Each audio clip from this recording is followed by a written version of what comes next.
अस्सलामु अलैकुम वरहमतुल्लाहि वबरकातुहू। शहनशीन पर तशरीफ़ फरमा हज़रत मौलाना मुफ्ती इस्माइल साहब,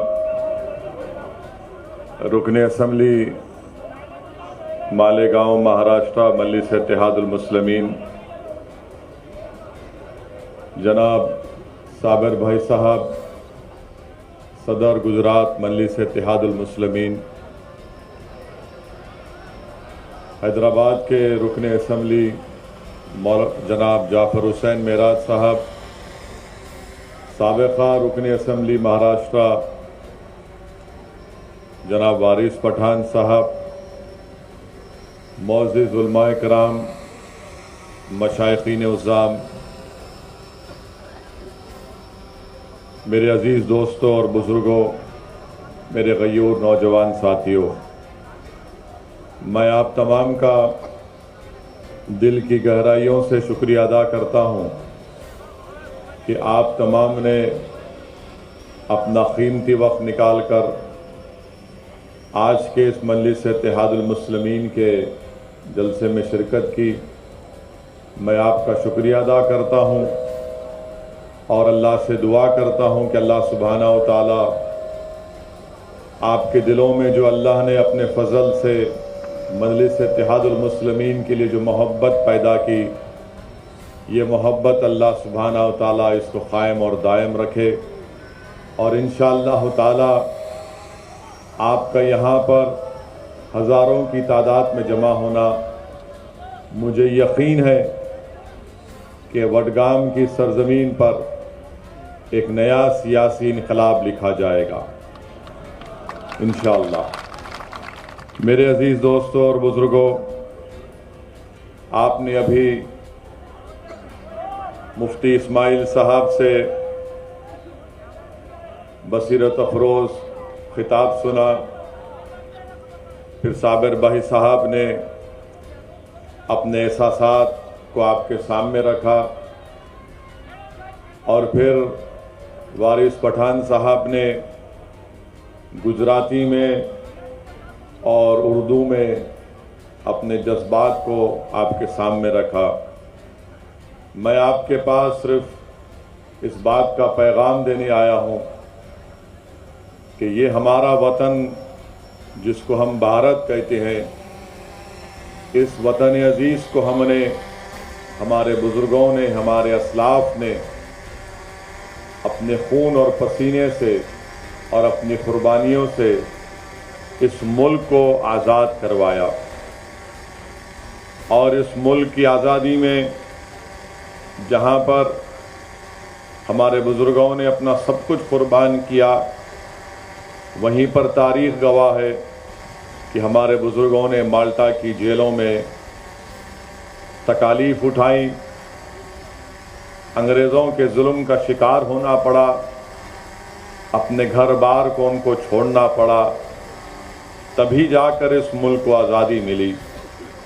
मेरे अज़ीज़ दोस्तों और बुज़ुर्गों, मुल्क आज़ाद होने के बाद संविधान बनाया गया और उस संविधान में इस बात की इजाज़त दी गई कि हमको ना सिर्फ इज़्ज़त दी जाएगी, बल्कि हमको भारत के संविधान के तहत हमको अपने मज़हब पर, अपनी तहज़ीब पर चलने की मुकम्मल आज़ादी दी गई। आज जहाँ पर हम हमारे मुल्क की आज़ादी का अमृत उत्सव मना रहे हैं, मगर मेरे अज़ीज़ दोस्तों और बुज़ुर्गों, मुझे कहना पड़ेगा कि अमृत उत्सव तो मना रहे हैं, मगर ये कौन सा अमृत आप देश में बांट रहे हैं कि जहाँ पर आप और हमसे कहा जा रहा है कि हमारी बेटियाँ, हमारी माएँ, हमारे घर की हमारी बीवी, अगर वो अपने पसंद से हिजाब पहनना चाहती है तो हमसे कहा जा रहा है कि नहीं, हिजाब नहीं पहन सकते। अगर वो हिजाब पहनकर पढ़ना चाहती हैं तो हमारी बेटियों से कहा जा रहा है कि अगर तुमको पढ़ना है तो तुम हिजाब उतार कर पढ़ो, और हिजाब को जिहाद से जोड़ दिया गया। आप बताइए मेरे अजीज दोस्तों और बुजुर्गों, हिजाब पहनना भारत के संविधान के तहत जो आर्टिकल है 29 के तहत हमको इजाजत है कि अपने कल्चर पर चलें। सुप्रीम कोर्ट का फैसला है कि कौन क्या खाता है, अपने घर में क्या पहनता है, वो उसका बुनियादी हक है, फंडामेंटल राइट है, मगर उस पर सवाल उठा रहे हैं। फिर बात हिजाब पर ख़त्म नहीं हुई, अब आ गई बात हलाल गोश्त पर भी बात आ गई कि नहीं, हलाल गोश्त नहीं खा सकते, बल्कि हलाल गोश्त से कह रहे हैं कि उस पर पाबंदी लगा दो। फिर वहाँ पर इक्तफा नहीं किया तो बात अब बढ़कर आ गई कि अगर मुसलमान अपनी काबिलियत और अपनी मेरिट के ऊपर नौकरी हासिल करता है तो उसका नाम दे दिए जॉब जिहाद का नाम दे दिए। अगर हम अपने पैसों से ज़मीन खरीद के घर बनाते हैं तो कहा जाता है ये लैंड जिहाद है। आप बताइए, हिजाब को जिहाद से, हलाल को जिहाद से, घर को जिहाद से, नौकरी को जिहाद से, हर चीज़ को मुसलमानों के ताल्लुक से वतन अजीज़ में एक नफरत की फिजा पैदा की जा रही है। हमारे हिंदू भाइयों को ये पैगाम दिया जा रहा है कि इस देश को अगर खतरा है तो मुसलमानों से है। मैं आपके दरमियान में खड़े होकर ये बात साफ और वाज़े अल्फाज में कह रहा हूं कि इस देश को अगर खतरा है तो गांधी के कातिलों से खतरा है। इस देश को अगर खतरा है तो नाथूराम गोडसे को अपना हीरो मानने वालों से, इन जालिमों से खतरा है। मगर इस पर बात नहीं होगी। गोडसे के भक्त आज ये नफरत की फिजा भारत में पैदा कर रहे हैं। आज आप देख रहे हैं कि जब मैंने हिजाब के मसले को उठाया तो उत्तर प्रदेश के विधानसभा के चुनाव चल रहे थे तो मुझ पर तनकीद की गई कि वैसी तुमने उत्तर प्रदेश में हिजाब के मसले को क्यों उठाया। मेरे अजीज दोस्तों और बुजुर्गों, मैं हुफ़ाज़ किराम के दरमियान में खड़े होकर लबकशाई कर रहा हूं। मैं उलमाए किराम के दरमियान में खड़े होकर बोलने की जुर्रत कर रहा हूं।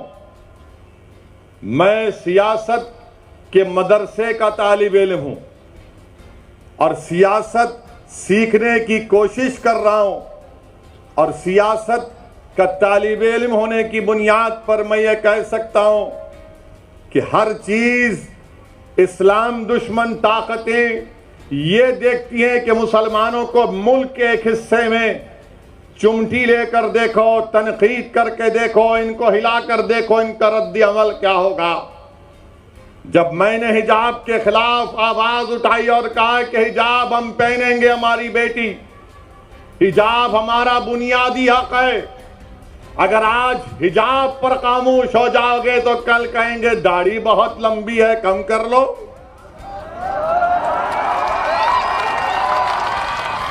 हमारी दाढ़ी पर बोलेंगे, उनकी दाढ़ी पर नहीं बोलेंगे।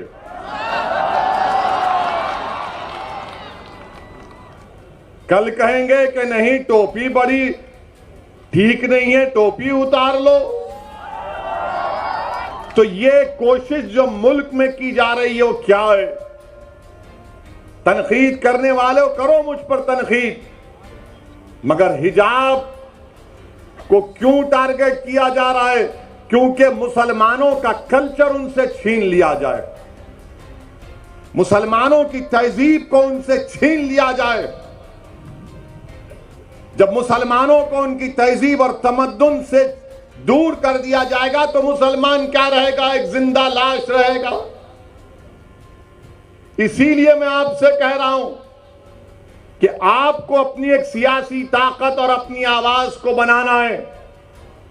मैं आपको खुलकर कह रहा हूं, याद रखो मेरी इस बात को आप, कि हम हुकूमत को नहीं बदल सकते, मगर हम अपने वोट से हमारे दलित भाइयों को और हमारे सेकुलर रखने वाले हिंदू भाइयों को साथ लेकर अपनी पार्टी के नुमाइंदों को कामयाब करके गुजरात की विधानसभा भिजा सकते हैं, ताकि वो गुजरात की विधानसभा में खड़े होकर आपके इंसाफ का मुतालबा कर सकें, आपकी आवाज बन सके, आपके तालीम के मसलों को उठा सके, आपके जिंदगी और मौत और हयात के फैसले जहां पर हो रहे वहां पर आपकी आवाज को रख सकें। इसीलिए मैं आपसे अर्ज कर रहा हूं कि सियासी ताकत को पैदा करिए, सियासी नुमाइंदों को कामयाब करिए। तनकीद करने वाले तनकीद करते रहेंगे, मगर मैं दलाइल के साथ अपनी बात को हमेशा रखता आया हूं और आज भी रखने की कोशिश करूंगा। मेरे अजीज दोस्तों और बुजुर्गों, आज आप देख रहे हैं कि ज्ञानवापी मस्जिद का मसला उठा दिया गया। जब मैंने उस पर कहना शुरू किया तो फिर से उंगलियां उठाना शुरू कर दिए, तनकीद करना शुरू कर दिए कि आखिर तुम क्यों बोल रहे हो। तो फिर आप बोलो ना, जो मुझे खामोश रहने के लिए कह रहे हैं, आप क्यों नहीं बोलते? हिजाब के मसले में आपको बोलना चाहिए था, आप नहीं बोले। हलाल गोश्त का मसला आया, आपको बोलना था, आप नहीं बोले। नौकरियां मिल रही है नौजवान मुसलमान को तो कहा गया जॉब जिहाद, आपको बोलना चाहिए था, आप नहीं बोले। अब मस्जिद का मसला आया तो हम जब दलाइल के साथ मस्जिद की बात करते हैं तो कहते हैं तुम क्यों बोल रहे हो। अरे याद रखो, मैं बोलूंगा, मैं इसलिए बोलता हूं, मैं इसलिए बोलता हूं क्योंकि मैं जिंदा हूं, मुर्दा नहीं हूं। मैं इसलिए बोलता हूं कि मेरे ज़मीर को मैंने अभी बेचा नहीं है, ना कभी बेचूंगा इंशाअल्लाह ताला। मैं इसलिए बोलता हूं कि मैं सिर्फ अल्लाह से डरता हूं, किसी मोदी से, योगी से नहीं डरता हूं। मैं इसीलिए बोलता हूं क्योंकि भारत का संविधान जिसको बाबा साहिब अंबेडकर ने बनाया, मुझे फ्रीडम ऑफ एक्सप्रेशन की इजाजत है और मैं खुलकर अपनी बात को रखना चाहता हूं। हां, तुमको अगर मेरी बात पसंद नहीं आती है तो अपने कान में उंगलियां रख लो, मगर तुम मेरी जबान को बंद नहीं कर सकोगे। तो याद रखिए, अगर आज आप ये सोच कर आए कि हम इसका भाषण सुनेंगे तो मैं आपसे अपील कर रहा हूं कि मैं कोई कव्वाल नहीं हूं, कोई गाने वाला नहीं हूं कि आप मेरी आवाज को सुनकर वाह वाह हासिल करने में नहीं आया हूं। मैं इसलिए आया हूं और आता रहूंगा वडगाम को कि आप इस सरजमीन पर अपने एक सियासी लीडर को पैदा करिए, अपनी क़यादत को मजबूत करिए गुजरात में। मेरे अजीज दोस्तों और बुजुर्गों, मस्जिद का मसला आया, मस्जिद तो मेरी है ना, मस्जिद तो मेरी है। और ज्ञानवापी मस्जिद के बारे में टीवी चैनल पर बहुत शाम में 6 बजे, रात में 9 बजे बैठकर ये बहुत दर्स देते हैं, ये हमको सिखाते हैं मस्जिद क्या है क्या नहीं है। मकसद क्या है कि बीजेपी को और तमाम इन पार्टियों को ये लोग बचाने का काम करते हैं। ज्ञानवापी मस्जिद क्या है? 1991 में हाई कोर्ट ने स्टे दे दिया, तो आप अक्टूबर 2021 में जाते हैं, वही मुतालबा करते हैं। लोअर कोर्ट फैसला देता, मैंने कहा उस फैसले की मैं मुखालिफत करता हूं, तो ये लोग डराते हैं मुझको। आप कैसे कोर्ट के खिलाफ बोल सकते हैं? बोल सकते हैं कोर्ट के खिलाफ, इज्जत से इख्तलाफ कर सकते हैं। भारत है, कोई नॉर्थ कोरिया का सरबरा यहां का प्रधानमंत्री नहीं है। हम बोले, टीवी चैनल वाले आकर हमसे पूछे, तुमने कहा कि 91 में पार्लियामेंट ने कानून बनाया, जिसमें कहा गया कि 15 अगस्त 47 को जो मस्जिद और मंदिर थी वो वही मौक़िफ़ उसका रहेगा। अब आकर ये बोलते नहीं, सर्वे हुआ, वीडियोग्राफी हुई तो आपको क्या तकलीफ है? हमको तकलीफ इस बात की है कि भारत के संविधान को कमजोर किया जा रहा है, सुप्रीम कोर्ट के फैसले को नजरअंदाज कर दिया जा रहा है। और अहमकों जो मुझसे सवाल कर रहे, वो 91 का सेक्शन 4 सब सेक्शन 2 पढ़ लो। सेक्शन 4 सब सेक्शन 2 साफ तौर पे कहता है कि जो 15 अगस्त 47 को था वही रहेगा। मगर मेरे अजीज दोस्तों और बुजुर्गों, याद रखिए मेरी इस बात को, जब मैं 19, 20, 21 साल का था तो बाबरी मस्जिद को मुझसे छीन लिया गया। अब हम वही 19, 20 साल के बच्चों की आंखों के सामने दोबारा मस्जिद को नहीं खोएंगे इंशाअल्लाह ताला। क्या आप तमाम लोग अहद लेते हैं कि हम कोई मस्जिद को नहीं खोएंगे? क्या आप अहद लेते हैं कि अब हम कोई मस्जिद को नहीं खोएंगे? तो अगर अहद लेते हैं तो हाथ उठाकर कहिए नारे तकबीर, नारे तकबीर। इनको पैगाम मिलना चाहिए, मस्जिद को अब हम नहीं खोएंगे। तुम्हारे दिल फरेब और हथकंडों से हम जान चुके तुम्हारे हथकंडों को। और अल्लाह के रसूल सल्लल्लाहु अलैहि वसल्लम का हदीस शरीफ है कि मोमिन वो है जो 2 बार एक सुराख से नहीं डसा जाता। अब हम दोबारा नहीं इनको डसने देंगे। मस्जिद है और रहेगी इंशाअल्लाह ताला सुबह क़यामत तक। ज्ञानवापी मस्जिद थी और जब तक अल्लाह दुनिया को कायम रखेगा मस्जिद रहेगी इंशाअल्लाह ताला। और हमारा काम यह है कि हम अपने मस्जिदों को आबाद रखें। हमारी भी जिम्मेदारी है कि रमजान हो गया तो मस्जिद के दरो दीवार तरसती हैं कि कहां गए वो लोग जो रमजान के 30 दिन अल्लाह के घर में आकर सर्वसजूद हो रहे थे। तो याद रखो, मस्जिदों की हिफाजत पहले हमको अपनी महल्लों की मस्जिदों को आबाद रख के रखना।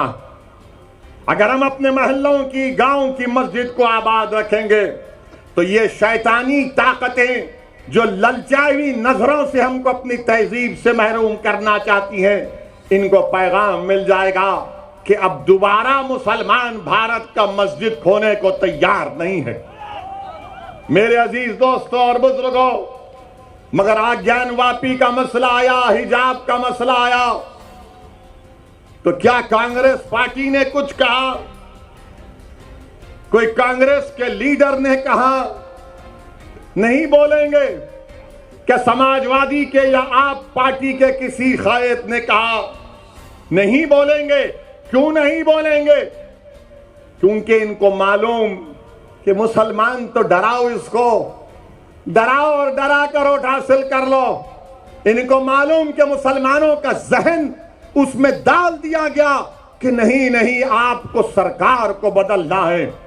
मेरे अजीज दोस्तों और बुजुर्गों, याद रखिए मेरी इस बात को कि हुकूमत को आप नहीं बदल सकते, अपने नुमाइंदों को आप कामयाब कर सकते हैं। अरे मस्जिद का मसला आया तो नहीं बोलेंगे, हिजाब का मसला आया तो नहीं बोलेंगे, दिल्ली के जहांगीरपुरी में गरीबों की दुकानों को तोड़ दिया गया तो मुंह नहीं खोलेंगे।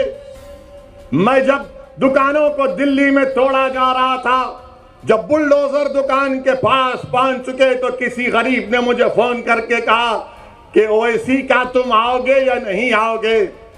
मैंने कहा जरूर आऊंगा। पहली फ्लाइट लेकर दिल्ली को जब पहुंचा, हमारे दिल्ली के मजलिस के सदर कलीम हफीज साहब से कहा कि हमको जाना है। हम गए वहां पर, उसी मस्जिद में जाकर नमाज मगरिब अदा की, रास्ते में रोजा खोलना पड़ा, वक्त हो गया था। जिस मस्जिद के सामने उसकी दीवार को और गेट को शहीद कर दिया गया था। आप बताइए क्यों नहीं गए ये तमाम पार्टी के लोग जो मुझ पर इल्जाम लगाते हैं, जो मुझ पर इल्जाम लगाते? जाना था ना, नहीं गए। क्यों नहीं गए? क्योंकि उनको मालूम मुसलमान को डराओ और वो खुद ब खुद आपको वोट देता रहेगा। मैं इस मिजाज में तब्दीली पैदा करने के लिए आया हूं। मैं आपसे कह रहा हूं कि सिर्फ अल्लाह से डरो, इन जालिमों से मत डरो। मैं आपसे अपील करने आया हूं कि आप अपनी आवाज को उठाओ।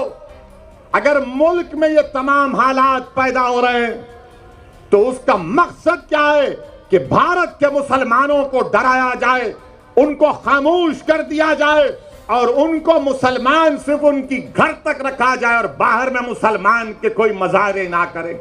मैं आपसे अपील कर रहा हूं कि हम घर में भी मुसलमान बनकर रहेंगे, बाहर भी मुसलमान बनकर रहेंगे। हालात कुछ भी होंगे मगर हम डर कर मायूस हरगिज नहीं होंगे। हम डर कर अपने घर में नहीं बैठ जाएंगे। हिकमत के नाम पर बुज़दिली के मजारे नहीं करेंगे। मैं आपसे ये नहीं कह रहा हूं कि तशद्दुद पर आ जाओ। मैं आपसे ये कह रहा हूं कि अपने हौसलों को बुलंद रखो। मैं आपसे ये नहीं कह रहा हूं कि तशद्दुद करो। मैं आपसे कह रहा हूं कि सब्र का दामन मत छोड़ो, मगर जब मुकाबला होगा तो हिम्मत और हौसले को बुलंद रखो। और मुकाबला जमहूरियत के दायरे में रहकर होगा। मुकाबला जमहूरियत के दायरे में रहकर होगा।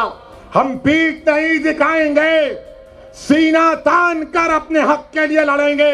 ये भारत का संविधान हमको इस बात की इजाजत देता है मेरे अजीज दोस्तों और बुजुर्गों। वहीं पर जहांगीरपुरी में हुआ तो मध्य प्रदेश में सेंधवा में, खरगोन में घरों को तोड़ दिया गया और कहा गया कि पत्थर फेंकते थे। अब बताइए, एक वसीम शेख जिसके हाथ कटे हुए हैं, क्या वो पत्थर फेंक सकता है? जिसके दोनों हाथ कटे हुए हैं उसकी दुकान को तोड़ दिया। एक 75 साल के ज़ईफ शख्स को खूब पीटा, कहा कि तुमने पत्थर फेंका। तो उस बूढ़े ने कहा, अरे मैं 10 कदम नहीं चल सकता, कहां पत्थर उठाकर फेंक सकूंगा। क्या कोई आवाज उठी कांग्रेस की तरफ से? मध्य प्रदेश में तो आपकी सरकार थी। गुजरात में खंबाट में, हिम्मतनगर में 10-10 साल पुराने गोडाउन थे, बीजेपी ने उन गोदामों को तोड़ दिया। कौन है ये लोग तोड़ने वाले? क्या गुजरात का मुख्यमंत्री, मध्य प्रदेश का मुख्यमंत्री गुजरात हाई कोर्ट का चीफ जस्टिस है? क्या तुम कोर्ट के जज बन चुके कि तुम तय करोगे कि कौन किसका घर तोड़ेगा? अरे आज तुम गरीबों का घर तोड़ रहे हो, याद रखो अल्लाह देख रहा है। अल्लाह देख रहा है। फिरौन को भी अपनी ताकत पर गुरूर था, नमरूद को भी था, यजीद को भी था, मगर सबका इख्तिदार चला गया। अगर आज कोई इख्तिदार के नशे में चूर होकर कह रहा है कि घर तोड़ दूंगा, तुम कितने घर तोड़ोगे बताओ? तुम घर तो तोड़ सकते, मगर याद रखो इख्तिदार तुम्हारी हाथ से छीना जाएगा इंशाअल्लाह ताला। इख्तिदार किसी के पास नहीं रहता। बड़े बड़े लोग आकर चले गए। जब अलेक्जेंडर दुनिया से जा रहा था, जिसने आधी दुनिया को फतेह किया, तो उसने एक वसीयत की थी कि जब तुम मेरे जनाजे को लेकर जाओगे तो मेरे हाथ को खुले रखना। लोगों ने पूछा, अलेक्जेंडर द ग्रेट, इसमें क्या हिकमत है? तो उसने कहा कि जिसने आधी दुनिया को फतेह किया, मैं पैगाम ये देना चाहता हूं कि मैं जब दुनिया छोड़ के जा रहा हूं तो मेरे हाथ खाली हैं, मेरे हाथ में कुछ भी नहीं। तो याद रखो, जुल्म करने वालों, जुल्म को रोको। उस खरगोन में, बल्कि उत्तराखंड, खरगोन और उत्तराखंड में हमारी एक मां ने कहा, क्या कहा उस मां ने? मैं बार बार जब उसका वीडियो देखता हूं तो मेरे रोंगटे खड़े हो जाते। हमारी उस मां ने कहा कि मैं सब्र कर लूंगी, अल्लाह नहीं करेगा इंशाअल्लाह। उस मां ने कहा कि मैं सब्र कर लूंगी, अल्लाह नहीं करेगा। और मैं आपसे अपील कर रहा हूं कि अल्लाह पर तवक्कल करो, जिद्दोजहद करो मेरे भाई, मेरी मां और बहनें, जिद्दोजहद करो। सूरह आल इमरान में अल्लाह फरमा रहा है कि सब्र करो, कमर बस्ता हो जाओ और सिर्फ अल्लाह से डरते रहो। हमको जिद्दोजहद करना है। अगर आप समझेंगे नहीं कांग्रेस पार्टी है, ये कांग्रेस पार्टी है क्या? मुझे बताओ, आप है क्या कांग्रेस पार्टी? बताइए। उनके मोहतरम बेचारे हर थोड़े दिन को कहीं ना कहीं गायब होकर निकलते। आखिर है क्या कांग्रेस पार्टी? लोग हम पर इल्जाम लगाते हैं कि ओवैसी के आने से गुजरात में ऐसा हो जाएगा, ओवैसी मंजलिस के आने से वो बीजेपी को फायदा हो जाएगा। मैं कांग्रेस पार्टी से पूछना चाह रहा हूं, आपने गुजरात में आखिरी मर्तबा सरकार कब बनाई थी? बताओ कांग्रेसियों, तुमने गुजरात में आखिरी मर्तबा अपनी सरकार कब बनाई थी? आपको मालूम है? कितने साल हो गए? कितने साल हो गए? बच्चे तो नहीं देखे और नहीं देखेंगे इंशाअल्लाह। आप जो बुजुर्ग देखे वो देख चुके, वो भी नहीं देखेंगे। इतने सालों से ओवैसी नहीं आया, इतने सालों से साबिर नहीं आया, इतने सालों से मंजलिस नहीं आई। आप कैसे हार गए? कैसे हार गए? क्या मेरे अजिन्नात आकर आपको बोले कि बीजेपी को वोट डालो? क्या मुफ्ती इस्माइल के मौकिल आकर आपको बोले? फिर कैसे आ रहे आप? इसका कोई जवाब नहीं है इनके पास। मगर अब जब आ रहे हैं तो कह रहे हैं देखो हमारे खाली 3 एमएलए हैं, तुम क्यों आए? आप भीख मांग रहे क्या मेरे से? 3 आपके एमएलए हैं, अगर मंजलिस उसको 12 कर देगी तो आपका ही फायदा है ना इंशाअल्लाह ताला मंजलिस के। हम 3 नहीं चाह रहे, हम बढ़कर चाह रहे हैं, हम अपना हिस्सा चाह रहे हैं। अगर हमारे गुजरात के पटेल भाई मुसलमानों की उनकी आबादी 1 है और उनके 47 एमएलए जीत सकते हैं और हमारे 3 क्यों जीत रहे हैं? बताओ कौन डील कर रहा है? कौन डील कर रहा है?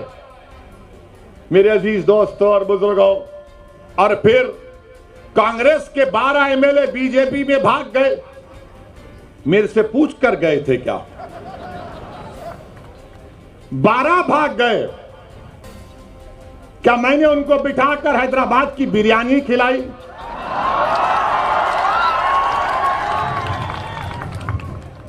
वो तो मेरी बिरयानी नहीं खाए, वो तो नरेंद्र मोदी का ढोकला खाकर चले गए बीजेपी में।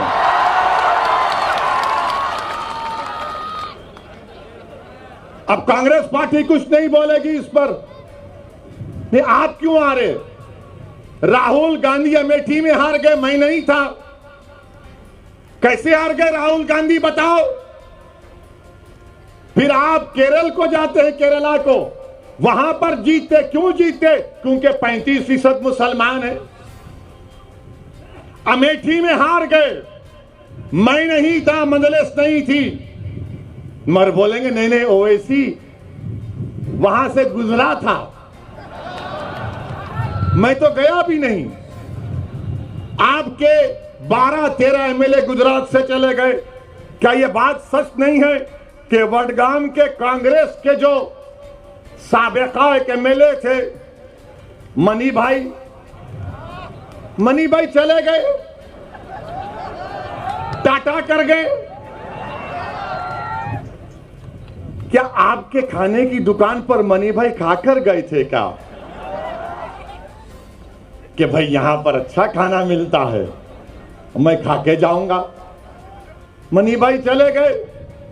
अच्छा, फिर एक और इनका एमएलए गया जिसका नाम है अश्विन कोटवाल। उसने पेपर में बयान दिया, मैं पढ़ा, जिसमें अश्विन कोतवाल ने कहा कि मैं कांग्रेस से जीतता जरूर था, मगर मैं, अश्विन बोल रहा है कि मेरे दिल में नरेंद्र मोदी की मोहब्बत थी।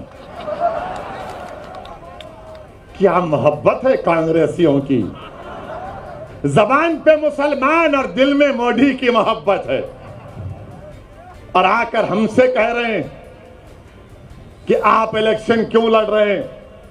मेरे अजीज दोस्तों और बुजुर्गों, महाराष्ट्र की असेंबली, विधानसभा में, असेंबली में मुफ्ती इस्माइल हमारे कायदे मुकन्नना है, और धूलिया से फारूक शाह हैं। आप उठाकर असेंबली की कार्रवाई देख लीजिए। बिहार में मजलिस के 5 एमएलए हैं, बिहार की विधानसभा को हिला के रख देते हैं। सीमांचल के इंसाफ की बात होती है। ये 3 जो जीत के गए, कितने बार मुंह खोला तुमने, कितने बार तुमने हक और इंसाफ की बात की। भारत की पार्लियामेंट में 540 की लोकसभा है, सिर्फ 2 रुकने लोकसभा है मजलिस के, मेयर इम्तियाज जलील साहब।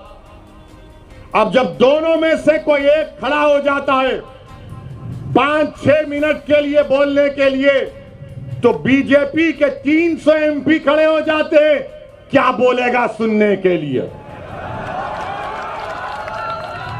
हम सिर्फ 5-6 मिनट बोलते हैं, 5-6 मिनट, और सब खड़े हो जाते हैं। कौन नरेंद्र मोदी के सामने एनपीआर एनआरसी के कानून को फाड़ दिया, क्या कांग्रेसियों ने पढ़ा था? अमित शाह बैठे हुए हैं। मैंने कहा यह कानून काला कानून है, मैं नहीं मानता, इसको फाड़ूंगा। आपने भी यहां पर वडगाम में एनपीआर एनआरसी के खिलाफ एहतजाज किया, मैं आपको सलाम करता हूं। अल्लाह आपकी उस कुर्बानी को कबूल करे। 250 लोग जेल को गए। दिल पर हाथ रखकर बोलो, क्या कांग्रेस ने कहा कि तुमको छोड़ना चाहिए जेल से? दिल पर हाथ रखकर कहो कि जब 250 लोग एनपीआर एनआरसी में वडगाम के उसमें जेल में गए तो क्या कांग्रेसी बोले? कब बोली कांग्रेस? जब पट्टीदारों के लोग जेल में थे तो कांग्रेस ने कहा छोड़ो और केस को वापस लो। मगर जब वडगाम का मुसलमान जेल में था तो तुमको पट्टीदार की जबान और उनसे मोहब्बत और हमारे से मोहब्बत नहीं। ये फर्क है, याद रखो आप। यकीनन बीजेपी को हराना है। कौन कह रहा है नहीं हराना है? हम ही तो लड़ रहे हैं बीजेपी के खिलाफ। पार्लियामेंट में हर चीज में मजलिस मुखालिफत करती है। ट्रिपल तलाक का कानून आया तो मजलिस ने मुखालिफत की। एनपीआर एनआरसी का कानून आया, मजलिस ने कानून की कॉपी को फाड़ा। यूएपीए का कानून आया, हमने मुखालिफत की, कांग्रेस ने तायीद की। क्या कांग्रेस ने अमित शाह के लाए हुए तरमीमी बिल की तायीद नहीं की? तायीद की। और आज आप हम पर उंगलियां उठाते हैं। मेरे अजीज दोस्तों और बुजुर्गों, मेरी जिंदगी का एक ही मकसद है कि मेरी जमात का पैगाम यही है कि आपके सियासी नुमाइंदे कामयाब होकर जिला परिषद हो, असेंबली हो, पार्लियामेंट हो, जाना चाहिए। आपकी आवाज सुननी चाहिए। अगर आप नहीं आवाज उठाएंगे और सिर्फ कहेंगे कि हम सिर्फ आंसू बहा देंगे, डर कर, याद रखिए आप जमहूरियत में हैं, लोकतंत्र में हैं। आपको अपना हक मिलना चाहिए। और हक कैसे मिलेगा? जब आप अपने वोट से अपनी पार्टी के नुमाइंदों को कामयाब करेंगे। मेरे अजीज दोस्तों और बुजुर्गों, यही मजलिस इत्तेहादुल मुस्लिमीन का पैगाम है। अब मुझे किसी ने पूछा कि ये ज्ञानवापी के नीचे क्या देखना चाह रहे, ताजमहल के नीचे क्या देखना चाह रहे, कुतुब मीनार के नीचे क्या देखना चाह रहे? तो सोशल मीडिया पर मैंने ये पढ़ा, मेरे को नहीं मालूम, वल्लाहु आलम। किसी ने कहा सोशल मीडिया पर लिखा कि वो ताजमहल देखने गया था, आगरा के ताजमहल के जो क्यूरेटर जिम्मेदार थे उनके साथ। उनका रिश्तेदार था। तो उस लड़के ने कहा, लिखता है कि मैं ताजमहल के नीचे जाना चाह रहा था तहखाने में। तो उसको डायरेक्टर ने कहा कि देखो सेल फोन की इजाजत नहीं है, सेल फोन रख दिए। फिर जब नीचे गए तो फिर चेक किया गया कि क्या सेल फोन है, नहीं था। फिर जब दरवाजा खोलने की बात आई तो कहा दरवाजा नहीं खोलेंगे, उस पे गवर्नमेंट ऑफ इंडिया का मोहर है। उनसे कहा गया कान लगाकर सुन लो। तो उस लड़के ने ताजमहल के तहखाने में जो कमरा है उसमें कान लगाकर सुना, और वो खुद सोशल मीडिया पे लिख रहा है कि उसने बड़ी खूबसूरत इंसान की आवाजें सुनी। उसने बड़ी खूबसूरत इंसान की आवाजें सुनी, और वो क्या कह रहे थे ताजमहल से कि चौकीदार को बोलो नौकरियां नहीं है नौजवानों के पास, चौकीदार को बोलो कि पेट्रोल को कीमतों को कम करें। आवाज, सुरीली आवाज आ रही थी कि चौकीदार से बोलो कि महंगाई बहुत बढ़ गई, कम करो। और फिर बाद में आवाज आई कि चौकीदार चोर भी है। ये मैं नहीं, वो तो लिखा है। मुझ पर केस नहीं बुक कर सकते आप, सोशल मीडिया में आया है। ताजमहल के तहखाने में क्या है? अमा यार, हमारे घर में चिराग नहीं जल रहा है गरीबों के, तुमको ताजमहल के तहखाने की फिक्र है, कुतुब मीनार की फिक्र है, तुमको हर चीज की फिक्र है, मगर भारत के गरीबों की फिक्र नहीं। देश के प्रधानमंत्री को अय्यूब पटेल की बेटी की तकलीफ को देखकर देश के प्रधानमंत्री भावुक हो जाते हैं, मगर खंबाट और हिम्मतनगर में उन गरीबों को जो धूप में आज अपनी जिंदगी गुजार रहे हैं, जिनके घरों को तोड़ दिया गया, देश के प्रधानमंत्री, क्या आपके आंख में आंसू नहीं आएंगे? क्या आपके आंख में आंसू सिर्फ टीवी कैमरा को देखकर आएंगे? मेरे अजीज दोस्तों और बुजुर्गों, ये भारत की हकीकत है। कब तक है परमिशन? हाँ ठीक है, ठीक है, कोई बात नहीं है। हाँ नहीं नहीं, बारे 10 बजे खत्म करेंगे, क्योंकि अभी थोड़ा बाकी रखेंगे ना। मैं फिर आऊं ना, मत आऊं, फिर आना पड़ेगा ना मुझे। आप तमाम लोग हमारा साथ देंगे ना, आप तमाम लोग वडगाम से मजलिस को कामयाब करेंगे इंशाअल्लाह। जरा हाथ उठाकर बोल दीजिए। मेरे अजीज दोस्तों और बुजुर्गों, मैं आपसे सिर्फ इतना ही कह रहा हूं कि अपनी सियासी आवाज को बनाइए। मेरी जिंदगी का, आपकी जिंदगी का कोई भरोसा नहीं है। जब हम उत्तर प्रदेश में थे तो 6 गोलियां चलाई गई, अल्लाह का करम था, बच गए। तो ये जालिम बोले नहीं, नीचे क्यों चलाए? तो मेरे प्यारे, कभी तुम अपने घर में खुद अपनी बीवी को बोलो कि बेगम मैं गाड़ी में बैठता हूं, जरा मेरे पैर के करीब मार के दिखाओ। एक पटाखा इनको फुटता है तो रात भर नींद नहीं आती। तो बहरहाल अजीज दोस्तों और बुजुर्गों, आपका तहे दिल से शुक्रिया कि आप तशरीफ लाए। मैं आपको सलाम करता हूं और आपसे वादा कर रहा हूं कि वडगाम को फिर से आऊंगा और आपके किसी एक दुकान में बैठकर खाना भी खाऊंगा। अस्सलाम वालेकुम व रहमतुल्लाहि व बरकातहू।